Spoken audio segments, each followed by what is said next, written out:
प्राप्ति है उसका आकलन हम नहीं कर पाते। हमें सफलता प्राप्त करने के लिए आखिर कितने ज्ञान की जरूरत है और उसे हम कहां से प्राप्त करें, यह हम नहीं जान पाते, इसका आकलन हम नहीं कर पाते। हम उस पद पर नहीं पहुंच पाते जो हमें लक्ष्य तक लेकर जाएगा। आज की कहानी आपकी मार्गदर्शक बनेगी, जो आपको आपके लक्ष्य प्राप्ति के लिए आवश्यक ज्ञान का आकलन करने में आपकी मदद करेगी, जिससे कि आप और ज्यादा सफल हो पाएं। नमस्कार, आदाब, मेरा नाम आरजे अजी, मैं एक मोटिवेशनल स्पीकर और लाइफ ट्रेनर।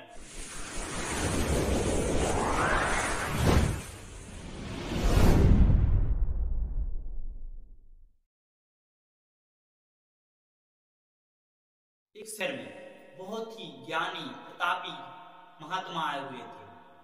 सारे दीन दुखी आदमी जो भी परेशान रहते थे महात्माओं के पास जाकर अपना समाधान लेते थे। वहीं कुछ दिनों बाद ऐसे ही दिन एक ऐसा व्यक्ति महात्मा के पास, गरीब दीन दुखी महात्मा के पास पहुंचा और बोला महात्मा जी से कि महात्मा जी, मैं बहुत ही गरीब हूं, मेरे ऊपर कर्जा भी है, मैं बहुत चिंतित रहता हूं, कृपया मेरा मार्गदर्शन कीजिए, मुझ पर कुछ उपकार कीजिए। महात्मा उसकी सारी दीन दशा समझकर उसको एक नीले रंग का पत्थर देते हैं और कहते हैं कि जाओ, इसकी तुम जितनी कीमत लगवा सकते हो लगवा लो और अपनी सारी परेशानियां दूर कर लो। वो गरीब खुश होते होते वहां से चला गया और उसे बेचने की उम्मीद में बाजार गया और अपनी एक जान पहचान के फल विक्रेता के पास पहुंचा और उसने उसका मूल्य जानने के लिए उसे उस पत्थर को दिखाया और कहा, भाई इस पत्थर का मूल्य कितना है? फल विक्रेता बोला, यह पत्थर अच्छा है, चमकीला है, महात्मा जी ने तुम्हें ऐसे ही दे दिया होगा, मैं इसके तुम्हें 1000 रुपए दे सकता हूं। तो वो गरीब बोला, बस इतना? वह निराश होकर वहां से चला गया। फिर अपने एक जान पहचान के पास वो और गया और वो था एक स्टील का व्यापारी जो बर्तन बेचता था। उसने उस पत्थर को दिखाया और वो बोला कि भाई ये पत्थर है तो कीमती, मैं इसके तुम्हें 10,000 रुपए दे सकता हूं अभी के अभी। तो वो गरीब ने कहा, बस मैं इसको मूल्य जानना चाहता हूं, मैं इसे इतने में नहीं दे सकता।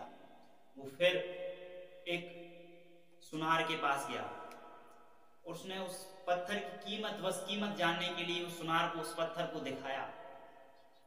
वो सुनार ने पत्थर देखकर कहा कि ये कीमती रत्न है, अगर तुम कहो तो मैं इसके तुम्हें 1,00,000 रुपए दे सकता हूं।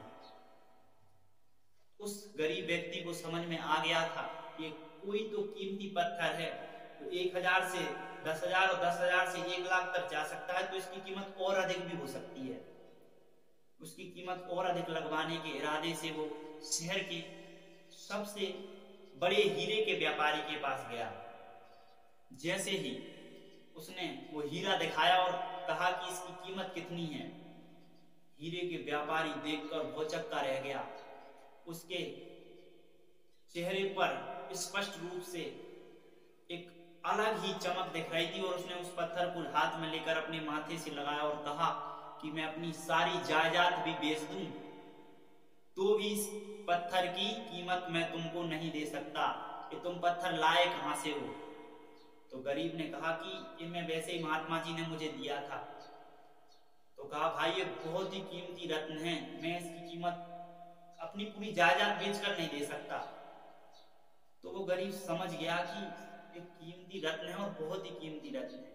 कहानी छोटी सी है और कहानी हमें सिखाती है कि जैसे एक हीरे का व्यापारी हीरे की पहचान कर सकता है, अपने ज्ञान का आकलन कर सकता है, तो वैसे ही आपको यदि एक टीचर बनना है तो कृपया उस टीचर से ही सलाह लीजिए जो टीचर बना बैठा है और सफलता की ऊंचाइयों पर बैठा है। यदि आपको एक ऐप डेवलपर बनना है तो उस ऐप डेवलपर से मिलिए, यदि आप उससे मिल नहीं सकते तो उसके द्वारा लिखी हुई किताबें पढ़िए। और आपको कोई से भी क्षेत्र में जाना है तो पहले उस व्यक्ति से अपने ज्ञान का आकलन कर लीजिए जो उस पर पहले से ही काम कर रहा है और सफल है। आप बिल्कुल भी उस व्यक्ति से सलाह ना लीजिए जो बस अपनी जिंदगी खराब तो करके बैठे ही हैं, उनको बस दूसरों को ये सलाह देना है कि भाई तू नहीं कर सकता, तुझसे नहीं होगा, वो एक दूसरे के पैर खींचने के लिए बैठे हैं। तो अपनी यदि आपको कुछ करना है जिंदगी में तो सलाह उस व्यक्ति से लीजिए जो सफल है, वही आपको उसके ज्ञान, उस लक्ष्य तक पहुंचने का सच्चा ज्ञान दे सकता है। बस उस व्यक्ति से सलाह बिल्कुल भी ना लीजिए जो एक दूसरे का पैर खींचने में लगा हुआ है। आज के लिए इतना ही, मिलते हैं अगली वीडियो में, तब तक के लिए God bless you, take care, जय हिंद।